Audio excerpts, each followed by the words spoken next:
नमस्कार दोस्तों, स्वागत है आपका अपने YouTube channel math bye MS में। आज हम फिर से आए हैं एक नया वीडियो लेकर के और आज की इस वीडियो में हम पढ़ने वाले हैं वैद्युत स्थितिज ऊर्जा।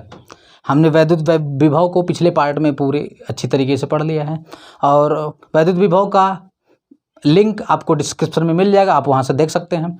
तो आज की इस वीडियो में हम पढ़ने वाले हैं वैद्युत स्थितिज ऊर्जा। और इसको स्टार्ट करने से पहले यदि आप इस चैनल पर नए हैं तो इस चैनल को सब्सक्राइब करें और बेल आइकन को प्रेस करें ताकि अगला आने वाला वीडियो आप तक पहुंच सके। तो चलिए फ्रेंड्स स्टार्ट करते हैं। देखिए, वैद्युत स्थितिज ऊर्जा क्या होता है। वैद्युत स्थितिज ऊर्जा एक प्रकार का कार्य है। यह आवेश को अनंत से पास ला करके निकाय की रचना करने में जो कार्य किया जाता है वही कार्य ही वैद्युत स्थितिज ऊर्जा के रूप में संचित हो जाता है। ठीक है, तो वैद्युत स्थितिज ऊर्जा क्या होता है, किन्हीं आवेशों को अनंत से पास ला करके यानी समीप ला करके, तो किन्हीं आवेशों को अनंत से समीप ला कर निकाय की रचना करने में व्यय ऊर्जा या फिर किया गया कार्य ही वैद्युत स्थितिज ऊर्जा कहलाता है। ठीक है, समझ में आया। चलिए मैं इसको लिख लेता हूं कि किन्हीं आवेशों को अनंत से, चलिए मैं यहां पर लिख देता हूं।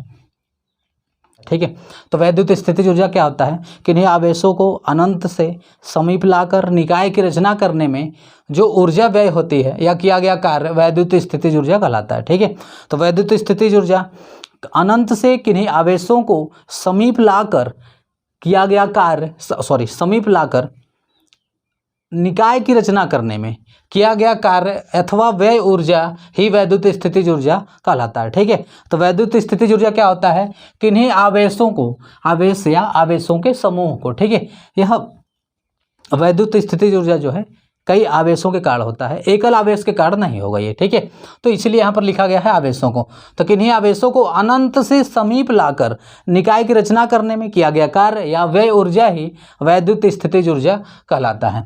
देखिए, अब मान लेते हैं कि यह बिंदु कोई ए है। ठीक है, बिंदु ए है। अब देखिए, मान लीजिए बिंदु ए है। अब बिंदु ए पर कोई आवेश है। ठीक है, अब मान लीजिए कि ये कोई बिंदु बी है, बिंदु ए से आर दूरी पर। ठीक है, बिंदु ए से आर दूरी पर स्थित एक बिंदु बी है।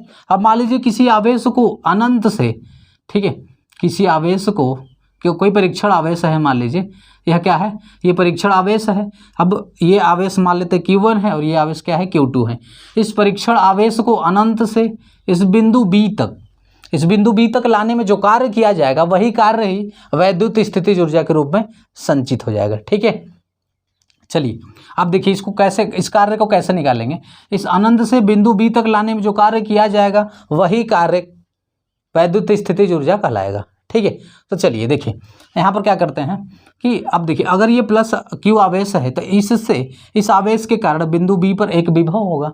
तो प्लस Q1 आवेश के कारण बिंदु बी पर विभव निकाल लेते हैं, क्योंकि अगर जब हम कार्य निकालेंगे तो देखिए कार्य बराबर होता क्या है, कार्य बराबर होगा, देखिए कार्य बराबर होगा VQ होता है। क्या होता है, VQ। V क्या है, V है जिस बिंदु पर हमको लाना है आवेश को उसका विभव है, और जिस आवेश को ला रहे हैं वह आवेश है ये। ठीक है, तो कार्य बराबर क्या होगा, VQ होता है। कार्य बराबर हमने पढ़ा है, क्या पढ़ा है, V बराबर W/Q हमने पढ़ा है। तो यहाँ से अगर कार्य निकालेंगे तो VQ क्या हो जाएगा, Q का भाग इधर जाकर गुणा VQ हो जाएगा W बराबर कार्य बराबर। ठीक है, हमने पढ़ा है कि अनंत से किसी आवेश को जब वैद्युत क्षेत्र में लाते हैं तो किया गया कार्य और आवेश का अनुपात वैद्युत विभव कहलाता है। तो जब कार्य हमको निकालना होगा तो कार्य बराबर होगा विभव, जिस बिंदु तक लाएंगे उस बिंदु का विभव, और जिस आवेश को लाएंगे उस आवेश का गुणा ही क्या कहलाता है, कार्य कहलाएगा। ठीक है, इसका मतलब कि बिंदु बी पर कितना विभव है ये हमको निकालना पड़ेगा। तो क्या करते हैं, प्लस Q आवेश के कारण, प्लस Q1 आवेश के कारण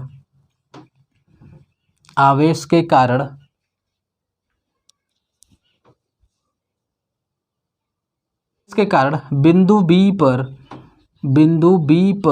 विभव, चलिए देखिए प्लस Q1 आवेश के कारण बिंदु बी पर विभव V बराबर क्या हो जाएगा, ये होगा 1/4 पाई एप्सिलॉन नॉट। यहाँ पर आवेश Q1 है तो Q1/R ये हो जाएगा। ठीक है, तो प्लस Q1 आवेश के कारण बिंदु बी पर विभव क्या हो जाएगा, 1/4 पाई एप्सिलॉन नॉट Q1/R हो जाएगा। ठीक है, अब देखिए Q2 आवेश को बिंदु बी तक लाने में किया गया कार्य, Q2 आवेश को Q2 आवेश को बिंदु B तक लाने में किया गया कार्य, तो कार्य बराबर क्या होगा, बिंदु B पर विभव, बिंदु B तक ला रहे हैं तो बिंदु B पर विभव इनटू लाया गया आवेश, तो क्या होगा, बिंदु B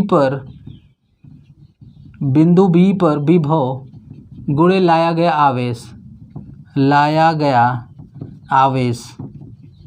ठीक है, मैंने अभी आपसे बताया कि कार्य बराबर क्या होता है, कार्य बराबर होता है VQ, V यानी कि किस बिंदु पर ला रहे हैं, जिस बिंदु पर ला रहे हैं, यहाँ का विभव लेंगे V और Q, जिस आवेश को ला रहे हैं जिस बिंदु पर, इस बिंदु पर का विभव और जो आवेश ला रहे हैं उस आवेश का गुणा ही कार्य होता है। देखिए W बराबर होगा बिंदु B पर विभव V, लाया गया आवेश क्या है Q2, V इंटू Q2, तो ये हो जाएगा आपका, V का वैल्यू रख देंगे तो हो जाएगा 1/4 पाई एप्सिलॉन नॉट Q1 बटा में R इंटू Q2 है तो Q2, तो क्या निकल जाएगा आपका, ये निकल जाएगा आपका 1/4 pi epsilon not Q1 Q2 बटा में R।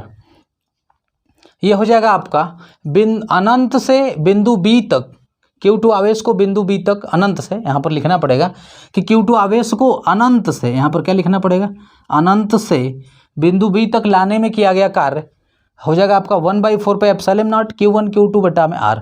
और यही कार्य बिंदु B पर, यही कार्य वैद्युत स्थितिज ऊर्जा के रूप में संचित हो जाएगा। ठीक है, यहाँ पर लिख देंगे कि यही कार्य बिंदु B पर वैद्युत स्थितिज ऊर्जा के रूप में, वैद्युत स्थितिज ऊर्जा के रूप में संचित होगा। अतः U यानी वैद्युत स्थितिज ऊर्जा को U से दिखाते हैं, तो ये क्या होगा, U बराबर होगा W, इसी के बराबर होगा 1/4 pi epsilon not Q1 Q2 बटा में R। ये हो जाएगा आपका वैद्युत स्थितिज ऊर्जा का व्यंजक हो जाएगा। ठीक है, तो वैद्युत किसी आवेश से R दूरी पर कोई बिंदु है, उस पर वैद्युत स्थितिज ऊर्जा अगर पूछता है आपसे तो क्या होगा, 1/4 pi epsilon not Q1 Q2 बटा में R हो जाएगा। ठीक है, इसको आप लोग नोट कर लीजिए, और ये प्रूफ करने के लिए पेपर में भी आता है, इसलिए आप इसको अच्छे से समझिएगा। चलिए इसको नोट कर लीजिए, और आज के लिए यहीं पर रखते हैं, फिर मिलते हैं नेक्स्ट पार्ट में। तब तक के लिए आप घर पर रहें, स्वस्थ रहें, मस्त रहें, अपनी पढ़ाई को करते रहें। हम इसी तरीके से आप लोगों के लिए इसी तरीके से वीडियो लेकर के आते रहेंगे, और आप लोग हमारे चैनल पर बने रहें। और यदि आप इस चैनल पर नए हैं तो इस चैनल को सब्सक्राइब करें। जय हिंद।